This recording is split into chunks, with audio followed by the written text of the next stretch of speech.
यो तीर कता फर्केको छ यता हैन अब तपाईहरु भन्नुस् तीनटा मात्रै सिंका चलाएर त्यो यता फर्काइदिनुस् कसरी हुन्छ तीनटा सिंका चलाउन सक्नुहुन्छ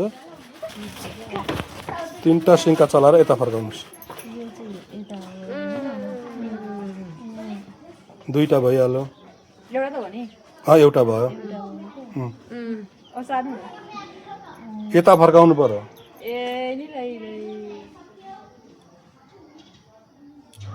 सेम भयो त्यही त थियो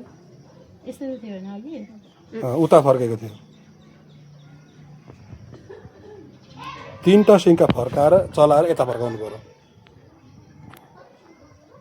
दिमाग त जोड भएको हाम्रो बहिनीहरु ल चलाउनु नि तीनटा हैन के यो एउटा चलाउनु हुन्छ हैन जसरी भने अनि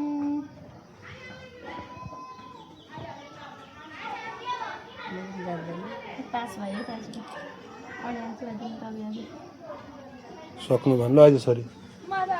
बिर्सिसक्नु भयो क्या मैले पनि गरेको नि अस्ति तीनटा सिंका चलाएर त्यो एरो चाहिँ यता फर्काउनु पर्यो मतिर ए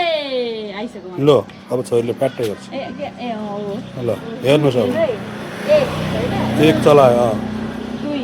दुई ल हेर ठ्याक तीनटा सिंका चलाएर एरो यता फर्कियो अघि